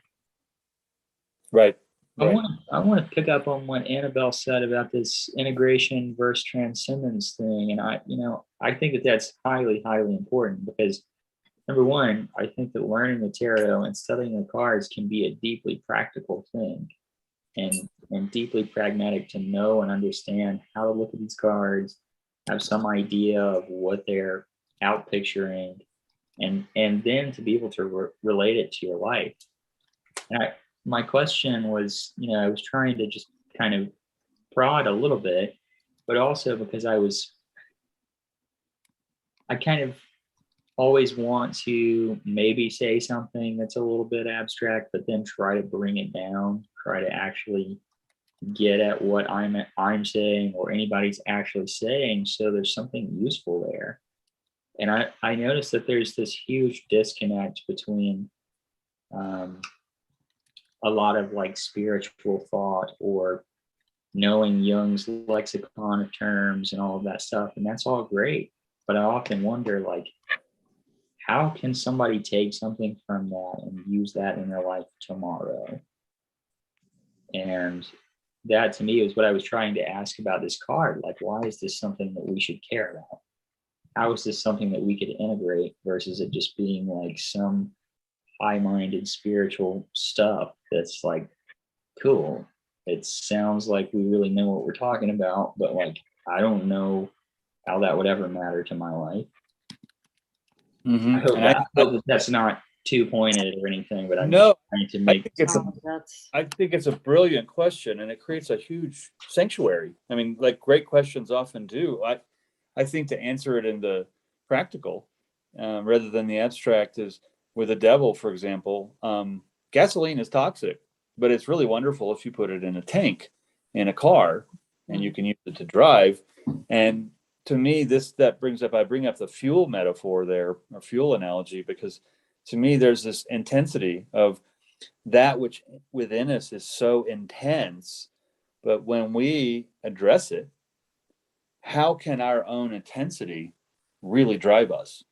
And in the way that each of us only can, not because of a norm, not because of a regulation, but because of internal want or need, desire or goal momentum that's established. I think that, so this is the high octane fuel, I think, of our life in this devil card, is that how I would use it. Say, if I want to use it tomorrow, I would say, well, what am I most attuned to? What really resonates with me most? What can I do with that tomorrow? And that way you take a higher octave quality of something within you that maybe no one else has, and you're able to do something that is unique and either for yourself or both that and for the world. So I think it can intensify action, I think, because there's a seems to me a more volatile fuel in this devil card that it takes care and attention to handle, but the intensity is, I think, part of what can be dangerous, and also can also be that which amplifies things as a thought. Yeah, can I share? I also think that what can be taken from this card is that not everything is required to be a physical form. That the interior life, it can be viewed also within the same kind of principles as the outer forms that we create. And when we fail to do that, and we only look outside as the only guidance that there is, we keep falling into the same vicious path. And since this 15 card, this number 15, 5 and 1 is 6, the lovers, which also, when you don't use the heart, the inner, and put together all these invisible qualities that we cannot see, but nevertheless are completely alive and run us, then we stand to lose, to fall prey to all kinds of toxicness, and everything can become toxic that we have created with good purposes, because we fail to integrate our inner qualities with the outer ones. The outer ones do not exist on their own. We give them life, but if we don't pay attention to who's giving it life and what's all that about, and we just go out, then we end up like the devil. Yeah, I think Constantly Gilda, seeking. yeah, I think Gilda is making a great point of actually helping us to bring the meaning of this card to something more practical. Because the devil card kind of relates to projection, and also remembering the Lovers card, they almost all the cards had the Cupid symbol in them, and Cupid and the Alchemical Tarot with the people having sex, that's literally means passion. And passion can be creative, passion can be something great, but you have to always remember yourself that you can lose yourself doing good things. I think that the Lovers card being so out in your face with two people having sex is just the simplest way to tell someone that you don't need an actual addiction, a bad addiction to get lost in your life, to project something. You can be addict in something simpler, and something that perhaps you will not perceive as something bad, or something that you're not actually thinking about. Raquel, Jordan, what you're saying has an amazing way of illuminating some of the difficulty in digesting the story of Moby Dick. And Herman Melville was a transcendentalist. And I think that some of this, what we're saying, like the way that you just said about losing yourself can be that thing of like just flying by the reality, which can be stumbling down the street drunk, or it can be tripping your brains out and you're really not conscious of that sort of tangible reality that's around you. And we don't need to do that. And we don't need to be that ship captain who just has to get the whale no matter what it takes. Right. And I love that Moby Dick there, and then people getting lost, for example, as Raquel said, they're having sex. I mean, the French word for orgasm is le petit mort, the little death. So that's a loss, going, transcending somewhere. So even that, where then that's a positive piece. And then the Devil and the Lovers are also a birth card pair, the 6 and the 15. Interestingly enough, then the Hermit, number 9, and the Moon are a birth card pair. So I think too, in the discussion, we can use the Moon to activate the Hermit and the Hermit to activate the Moon. And just like we've done here, when Gilda and then Raquel went in to bring in the Lovers card here and discuss that the Lovers activated the Devil can activate and so you can kind of then take your Mobius strip back and bounce back in to play off each card to, in a sense, clarify how to work with or make an action with the other card. Yeah, and then and Cupid is one of those little devils. Last week we were talking about those little devils. Yeah, when you said the devil peeking over, right. It was very Shakespearean. Right.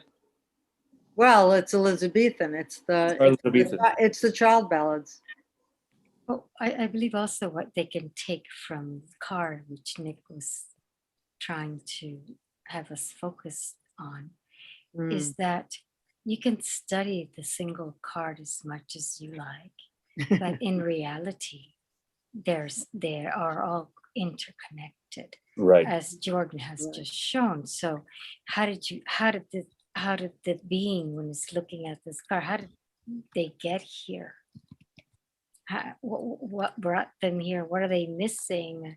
Something's missing along the way that they missed to get here. And they need to be able to pick up those fragments that they've missed and integrate them in order to continue to the next thing.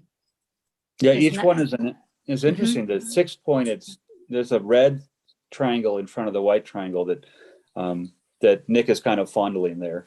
But if you look at that, is the Empress is a 3. That which from all emanates. And Empress number 3 is very Venusian, very Venus. It's a beauty, first number of beauty. Architecturally, it's also the first structural shape that's self-supporting. So if I look at this not as a 6-pointed star, it's the 2 triangles overlapping. You have the completeness of the male shape, the red in the front, the completeness of the female triangle shape behind that shape. And what's interesting, if I look at the human body and my sacred feminine on the left side and my sacred masculine on the right side, that's what he's done here is he gives mind, the head to both sides. So instead of one unified body that's bi-hemispheric in the brain, there are then 4 hemispheres here. So in a sense, there would be a masculine and feminine in the male head, and then a masculine and feminine in the female head.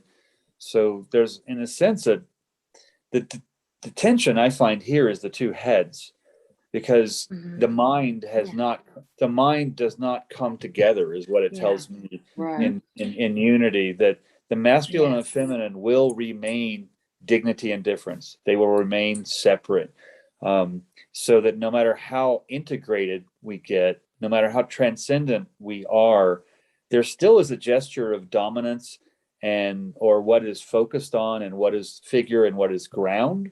I think that not to go dominant, submissive kind of thing, it's more figure and ground. So I would say, is the masculine in focus and the feminine in support of that, or is the feminine in focus and the masculine in support of that? Which is figure, which is ground, would be a question I would ask.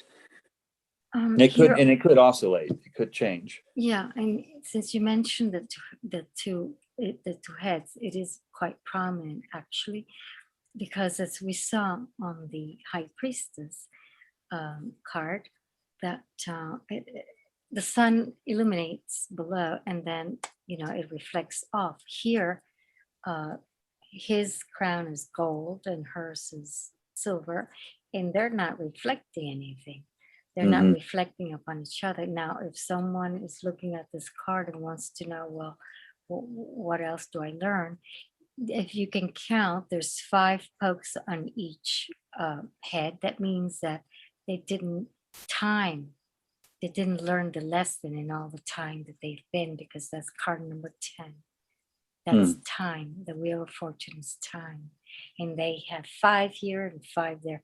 That means that time has gotten them here and they didn't learn their lesson. So now they've got to, within time, see what how to maneuver that, how to transcend time in a way in which they don't miss, what Well, that's a great the point. limit of the time and how they used the time. That's a great point. Going into the Wheel of Fortune with the 10, and then if I do them individually, each as a 5, you get a masculine Hierophant and a feminine Hierophant. Yeah, they missed the boat. Right, and the Hierophant's about down to earth spirit, bringing the spirit down to the earth, and they haven't gotten their spirit down to the earth yet. They're still controlling them. That they're in a sense enslaved, held by their feet there. And they're slave in time. Right. By time, because they didn't use time properly. Wisely. Yes, right. Wisely. Well, and that could be then back to Raquel's, there's a loss, and the loss can be the positive, where loss in something that you're just immersed in, because, full immersion is often one of the best teachers. I mean, throw someone in a language that they don't know and don't let them speak their mother tongue, and soon enough, they'll start to speak, the language of the place, typically, just by necessity. Jordan, do you happen to know what the sun card in this Robert Place deck looks like? Yeah, let me pull it out. I'm just curious because I know in the Marseille Tarot and then in the Bota deck that I use, which is different from the Rider-Waite deck, they've got 2 children as the sun card, but again, right. separate, which is, I maybe could find support for my point in that if later in this series, as things continue to unfold, these 2 figures are then seen as separate once again. Well, and I think Gilda will be venerated here. And if you want to take down the presentation, I'll hold this card up. 2 adults. As the sun, with also a 5-pointed crown. Wow. But 1 5-pointed crown. Right. They've And then crescent integrated. moon. They've integrated the Wheel of Time. Right, and then the moon. Then they're above the sun. So this is a higher octave here. That the transcendence. So it's interesting. Annabelle brought up that we never really we got off the ground. We got to the edge of infinity basically, but we never crossed it. And here, I think they have. There's a transcendence. The crown is gold and silver. So right. They're both there. Right. And then you have the white jewel and the red jewel. Exactly. So then that's the red king and the white queen. So they're in one crown now. Yeah. So that was a really good. And she has a little moon in her head, right? Doesn't she? Yeah, she does. Yeah, she does. She has the crescent moon. So this is the priestess. And but they're both uncloaked. They're completely uncloaked then. That's a good call, Nick. And he has the green wreath around his head. I think it's also worth pointing out, I don't know if people also think this other than myself, but the thing that's confusing in some senses about how Jung very liberally borrows of alchemical thought is that it's almost like he's saying in one's lifetime you should strive to be equally male and female, and integrate those things and be this androgyne and whatever. All that stuff is cool, but I think it's also like he's setting up something that's a transcendental or a transpersonal ideal. It's never something that's going to happen. Mm. And I think these things are always going to remain separate so long as we're here. I don't know if I'm just harping on a point I've already made, but Well, I just think it's Well, interesting. Later, it's like good they're point. separate thing. I think it's a good point. And the way I like to phrase that is that I'm always complete. I'm never finished, lifelong. And so there's where am I at whatever point of individuation at any given time? I'm always complete. I'm never finished, lifelong. That is the way I approach it, so that I don't have to look at it as a product. I'm not trying to get to a result. To me, it's turning back to enhance and amplify your life by building back in, like a healthy city. You build back in rather than just sprawling out. It's like being on a merry-go-round. At some point, you have to stop instead of getting all this dizzy, trying to see everything. Just jump off and do something.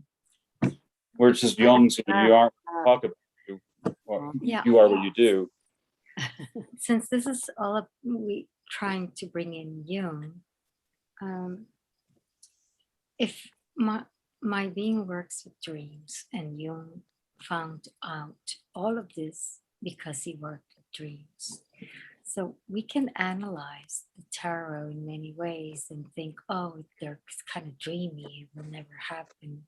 But I work every day with dreams, and this is real. It is real. It is a narrative that exists in our psyche. And that is what he was trying to point out. That if you can turn your eye inwardly, you will be able to decipher outwardly actually quite well. Even better. I think it's a really great point in what you just said. And I think it absolutely relates to the devil card as we're talking about it. Because as you said earlier, there's an I at the bottom of the card, right? The Hebrew letter associated with the devil card is the letter Oyin, and it means an eye, but it is an eye. It's a single eye. It's an eye that can't gaze upon itself. It can only look outward. And while I agree with what you're saying, I also want to point out that I'm not necessarily saying that's why it's a devil, it's because it can only look outward. I'm just saying that, and I also don't think that perhaps Jung is wrong. I just think it's a misunderstood area of his thought. And people often then talk about it like, oh yeah, you got to be half man, half woman, and work out this contrasexual element and all of that stuff. And that's all fine and well, but I think it's kind of lost in translation. And yeah, I mean, it's again, it's like looking outside of yourself and trying to find that thing in external reality when it's really an inner experience. Right. If I put the dreams give you an inner the experience. Whether you can look out all you want, but the experience is real, and that's the key that you get to explore. It is the invisible reality that is nevertheless completely real, and I can give you my experience with it is beyond anyone's concept of what really goes on. It's really real, and it takes place there before it ever goes out there. In every way, you feel it, you know it, you don't doubt. I mean, it is real in every way. But people who do not work with dreams and do not engage with the depth of their being actively, like a language, cannot verify this or add it to their full box of experience, to their full experience. So then it becomes doubtful. It's always subject to the next thing and the next thing, or what language can give you. But interior language is complete, and that is where all the other languages have arisen from, in my estimation. That interior language you're talking about too, we kind of brought up with the Hermit that Raquel mentioned, the inner light coming out. And the point I'm about to make, Raquel may speak to it better than me from a myth standpoint. But what I'm feeling now is if I put the devil and the lovers together, that birth card pair where we activated them together, the story that comes to mind is Zeus having Artemis's protector, the 100-eyed giant Argus, killed. Mercury, Hermes, he sent Mercury, Hermes there to lull him to sleep. And once the last eye went down, he slayed him. Well, Zeus just was being Zeus, jealous, a dad jealous of his daughter. Like, that's kind of Zeusy, Zeus. And why Hera is always angry, because he fools around like a god could, like two people at one time. But what's interesting is then Artemis is so forlorn, and her love pours out in her tears. And when her tears run rivers over Argus, he resurrects as a peacock, and she puts all of his 100 eyes into the tail feathers. And now Zeus can't kill the peacock because it was created out of love. So I don't know if Raquel has anything to say from a myth standpoint about that story with the peacock emerging from Artemis's tears over Argus. Well, that double lovers. I actually have like the mythological histories about Artemis that is way different from what you're saying, Jordan. Because the thing about Greek mythology is that there's 100 histories about one particular character. So from what I know about Artemis is that she is a kind of a child goddess. She remains in the body of a child because she doesn't want to be perceived as a grown woman. So it's not like she always is a child, but she kept her image as a child, so she would not attract male energy towards her. So that is what I remember. Actually, she's also because she's in a child form, she's always perceived as innocent, and men usually lure to her so she can assassin them all. So she's kind of like this it's kind of weird. Yeah, it's kind of weird. She's a warrior goddess, but she remains in the body of a child. But what I would like to say actually is just to remember us all that gender is a social construct. It's not although we still relate gender to sex, to sexual organs. That's not an actual truth anymore. So I think it's better to see all these archetypes as energies. And it's not about being androgynous. It's not about being female or male. It's just to realize and perceive where you are being more active and when you're not being so active. It's what are the places in your life where you're just receiving information, not just energy, but just information, or just watching everything happen around you. And when you're more like in an actual action side of yourself, that is the point, I think, and not actually merging together men and women as we see, but more as in energies. I think that's a really good point, Raquel, about seeing the archetypes as energies, and then also not the contrasexual piece that Nick was bringing up from Jung, where it's not about being more masculine or more feminine. It's that integration that occurs in action. So in a sense, the action can be male, vessel, holds, but the heart of the matter, feminine eros, pours in, and actions without any heart or no heart of the matter are just like fish scales. They're useless. A snake sheds its skin. Look at all the pretty colors. It doesn't miss its skin. But that action to me is, you're right there when we're invigorated to act, that becomes that devilish intensity, that with the love present driving it. that's when it's going back to the next question. How can this be positive with another card? I think that from a mythical side, I think that Athena is better than Artemis to look at it, because she was born from Zeus' head, and she was the thing that was going to dethrone Zeus, but she didn't because she didn't want to, but she had the strength to. Right, the Palace Athena. That's depending. That's great, because even in astrology, I mean, Mars is the god of war. But Pallas Athena would make him look like his warring tendencies, like he was playing checkers to her 3-level chess, because she's the ultimate strategist. Anything from Colleen, And then have you? even Estrella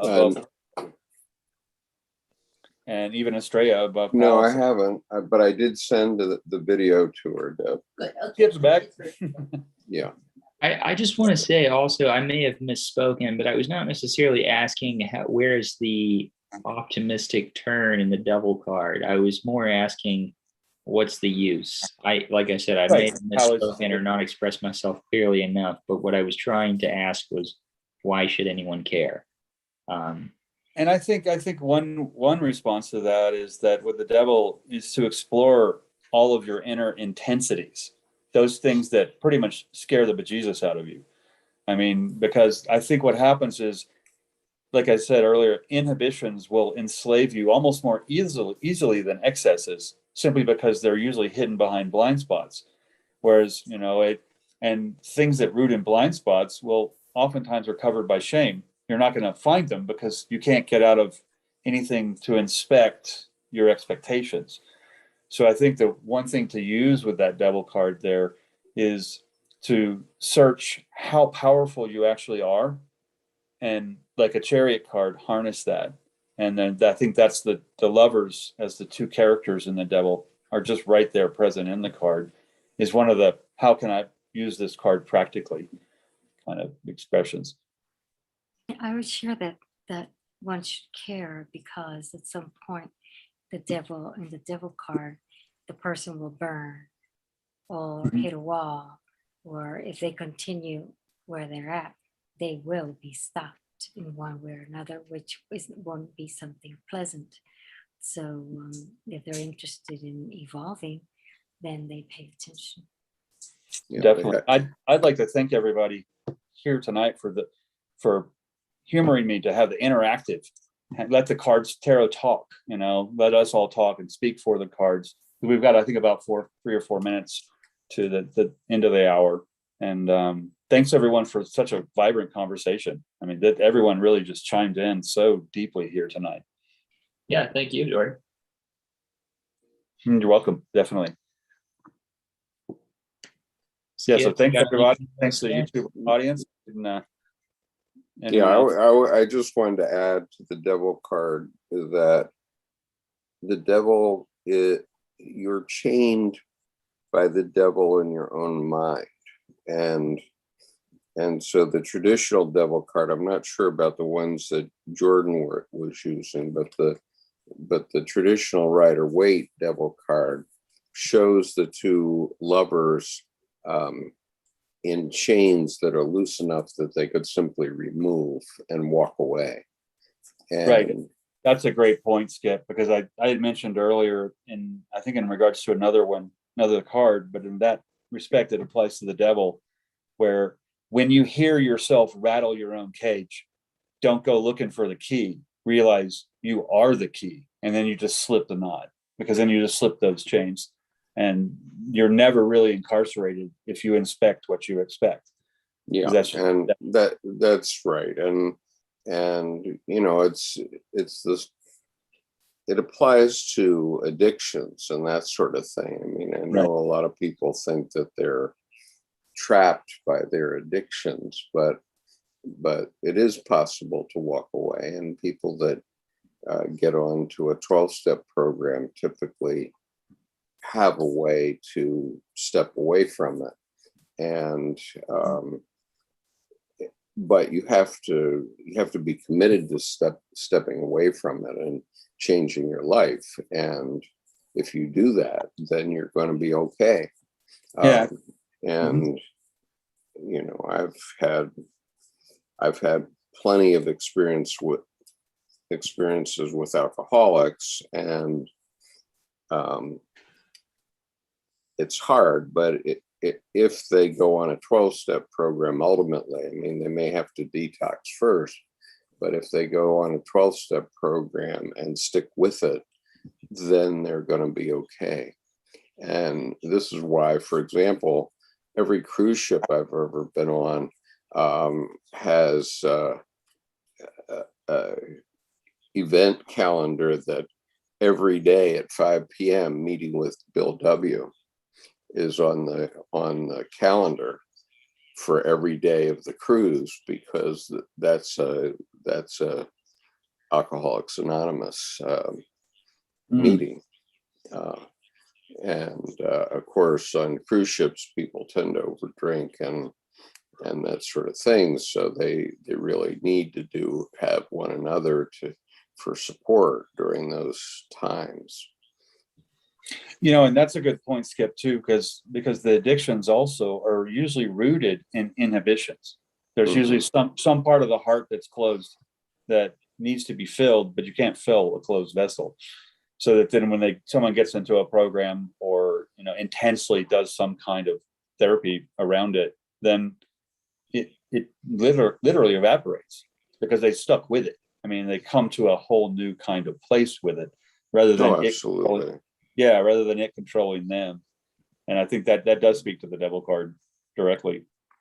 Yeah. Devil card allows you to be able to see it at all, to take any step, because Right. it will bring you up against it. Yeah, and I Stop. mentioned earlier too that inhibitions often enslave more easily than excesses. But the thing is, that's where addictions root typically, is the blind spot of what scares you, it scares you so much that you will not face, and that usually has some pretty good fodder hidden in there that you can unpack. Guys, it's 10 o'clock here. I need to go beat my girlfriend in chess. So I'm wondering if we are prepared to conclude. Well, yeah, you can beat her as long as you're not married, but after you're married, you better not beat her anymore. Yeah, after you're married, she's the chess master. Yeah. Yeah. So funny. Nice. Okay, well, any concluding thoughts, Jordan? I think Skip wished Debbie a happy birthday. Yep, And I will do. Oh, yeah, and Yeah, thanks thank you. all of you. Birthday, Yeah, from all of us, please, Skip. yes. Yeah, it was a wonderful birthday, and we made good points around the world with it. So Wonderful. So yeah, I think other than that, thanks everybody again for such a great, lively, vibrant conversation. yeah. I think we got a lot in here. Yeah, so Raquel, you're leading the group next week, is that right? Okay. Right. Yeah, And yeah, So send me a thumbnail that you want to use. yeah. I'll send you. I'll see to it. Yeah. Okay. Thank you, everyone. Nice to see. Oh, I meant to mention, Gilda. I have followed up on what's his name? Ezra. Ezra Pound. Yes, Ezra. I've been reading. I wanted to start with biographical material because I wanted to try to understand why it was that I hadn't gotten back to it yet. And I realized that when I was at Hamilton, where he went to college, I was totally besotted with the logos. And even like the history courses were totally sucked into the logos. Thanks, Nick. You don't have to stay for this. You probably figure you've heard it before. Thanks, Nick. All right, take care, everybody. Yeah. Good night, Nick. Yeah, good night. But and I was trying to figure out how to keep myself alive during the Vietnam War. That was the main objective, and I did it in a very reverse Polish notation kind of way because I joined the Marines as an officer, which meant all Marine officers are infantry officers first, of course. And so, but it worked out. And so I didn't pay much attention to what was going on in the literature department. I have to admit, I was mainly studying the history department. And in those days, and I realize now that even that was problematic, because in those days, you know, you were good at history if you could recite a few dates and say this happened after this and this happened after that. And they didn't really go into the whys and wherefores of how things happened. Right. Oh, and I don't even know if it's changed now. It really must change, obviously, but because we really need to educate people about how things happen and why they happen. And I'm convinced that that happens in psychology. It doesn't happen in the logos. But anyway, as I get into Pound, I see he and I are very much alike in some ways. You know, I never committed treason, and okay, I arguably agree that he committed treason in 1943 or whatever it was. And you know, he got going in the wrong direction, and I think he got he had a lot of friends by then. I mean, he was 60 years old, I think. Yeah, he was 60 by then. He was born in 1885. And so he had a lot of literary friends, because people like. Oh, I love them. And Yeah. did you read the quote by Ernest Hemingway, who said, you know, he's great and he's saved all his friends out of the insane asylum. He's taking them out. He's taking them out of jail. So he was concerned. Yeah, About he his helped friends as well. helped a But lot of people. you can't go against the tsunami. Yeah. And the tsunami did not. Well, it's still, authoritarianism. you know, maybe the United States will be looked upon as having all of these movements 50 years from now or 100 years from now. Well, we're having them now, very, very honestly. And that's something that, as an artist and living and have lived that reality, I've never subscribed to it. Just like he could not fathom. Why aren't you? 10 times he was nominated for Nobel. I mean, so it's basically the history and the politics were taking place. And right, and so then art is not. I didn't remember the story about the Bollinger Prize, and of course that's a kicker for me for many reasons. Yeah, coming around the horn the other way. He was creative in every way and was bringing something important that happened in many other. Eventually, it happened in music, and it happened in a lot of in art. But why not in literature? Well, you know, and he's Ezra Pound is to me similar to Rennie or R.A. Swaller de Lubisch, who did a lot of work of the Temple of Karnak at Luxor. Mm-hmm. And, you know, 10 years after I love his architectural delineation and his ideas of the temple and man. And then I discover he's a fascist, you know, and I had to make the decision to, well, okay, that's his business. I need to eliminate the politics. So with Ezra Pound too, you know, Skip never committed treason, and Skip's not a fascist, you know. So I just, with Ezra Pound, I don't look the other way, but I just kind of have to forget his politics, so then I can read the beauty in his work. Well, you have to realize that they were trying to put down not only Pound, but also Jung himself. Yeah, Right. so they And- pushed him into some direction. He Right. chose one direction. Right, and That's it. yeah, and Justin is just saying they published the I Ching in the Bollinger Foundation, right?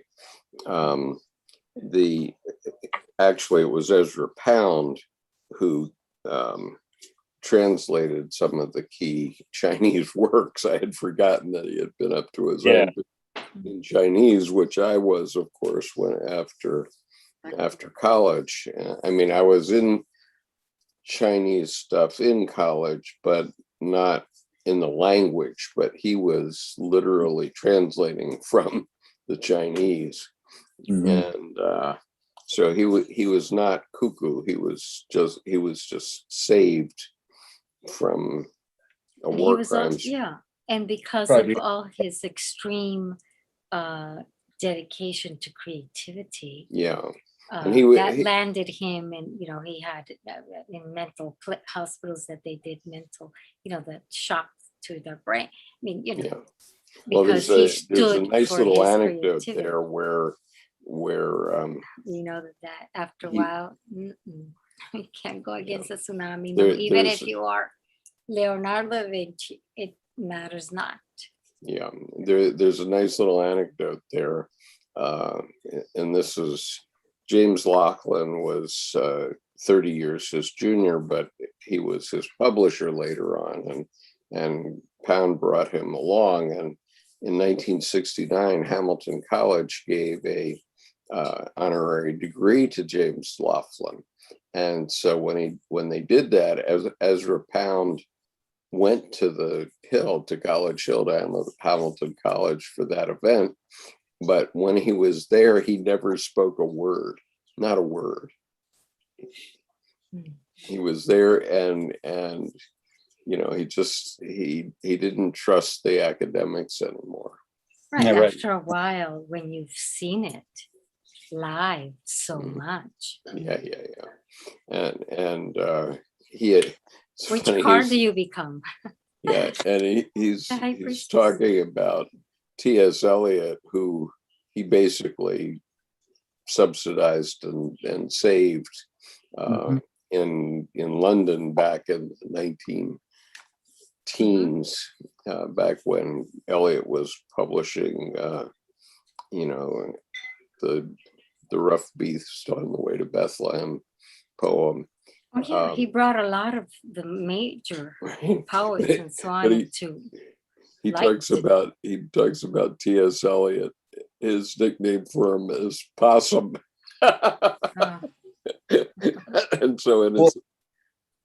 So we might want to, as we move to tarot, offload it to another place. And Raquel, I want to talk to you about this too at some point.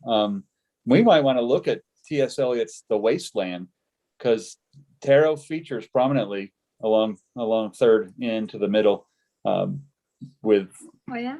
within the poem. Yeah, it's very evidently in there. Yeah. And when I was a college student, I just never could feature any of that stuff. I said, what the hell is this guy talking about? In those days.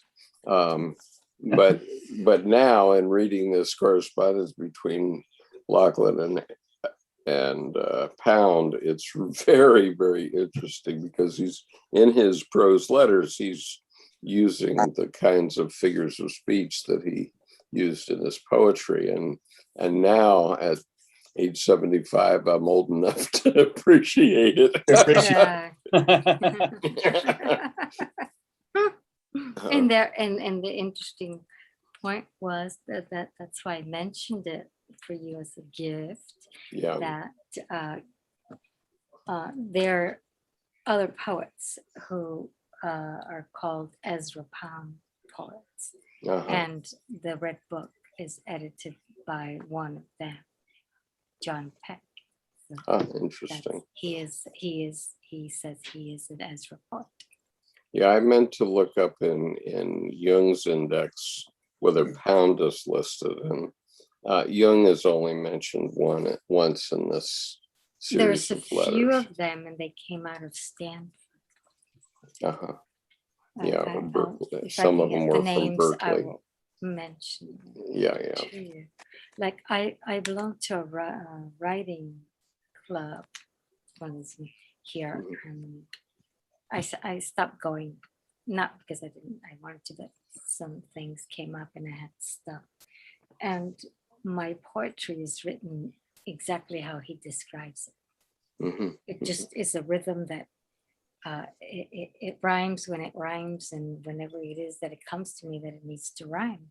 Yeah. And they couldn't understand this. Oh, your syntax is wrong. Or da, da, da. And then the woman would say, "Oh, but you know, I listened to it and I danced like jazz when I was in the kitchen."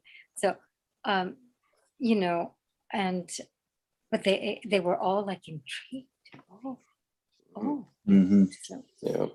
Yeah, I remember. I never knew that was already happening. That it's just part of the culture, and that's how it came. Yeah. So Well, and it's it's funny good to know that it's been going on already. It's been funny even you say- named. So You know, it's funny you say something, you know, someone talking about, you know, this is bad syntax. And it's like, you know, no, this isn't. You just don't. It's a matter of taste. You're not going to learn me how to talk more gooder. It's like, yeah, but what it did say, well, is because in some ways this is, and I believe that in poetry it goes both ways, but I believe it's really powerful if you memorize it and deliver it. So it has to do with oration, like orating. So once I would deliver it, they wouldn't say anything about, oh, they would be taken by whatever it was going on, which is what jazz does. The musicians are in it, and you're weaving and you're involved, which also brings me to the tarot, right? They're linked together. So when it is spoken, the linking is there, and there's no. Yeah. Well, I'm looking forward to sort of delving into the cantos now that I understand what he did, and seeing that. And I do have a colleague from Hamilton who was my classmate. We graduated a year before this event where he came to the Hill, and I do remember it being written up in like the alumni review. And Well, look at that. But I remember, the way I remember it is that they sort of wrote off the fact that he was silent by the fact that he had been committed to St. Elizabeth's. But in point of fact, I think he was committed to St. Elizabeth's to save him from a war crimes trial, and he wasn't crazy at all during that time. He wasn't crazy, no. Yeah, and he and Laughlin were exchanging letters all through that period. So I have the book of their letters now that I'm reading. It's quite interesting. I bought it secondhand, so I could mark it up. He's not the only one, the only artist who's had that, you know, Van Gogh is probably not crazy. There are many. No, well, Van Gogh, you know, Van Gogh was definitely not crazy. Nijinsky was another one, a dancer. And because he didn't, you know, you have to be gay or this or that, the other thing. And he went, anyway, and the war was going on, he just like flipped out. A lot of crazy making stuff going on in that part of the 20th century. When it's not, and yet now he's revered. Yeah. And this is something that I have very few things left that I need to tumble, and that's one of them. That about Nijinsky, about all of them, including myself. That to later on, when a society wants to live the power of culture, they have to live the movement. Just at least, let's say, rock and roll lived the movement. Okay, but poetry and all of these things, we're busy with Europe, and then you know, all of the other ones are seen once everybody's dead. Well, America does have a culture, but I'm not sure where. Actually, he quoted it. Culture. You can read it in Wikipedia, I believe, or in the other link I sent you, that he said that, quote unquote, the British have a thing that you can only have this kind of creativity after you're dead. He says Yeah. it, quote unquote. And that's when I saw that, I go, oh my God, I've been saying this to everyone in New York City forevermore. And it's just like, Yeah.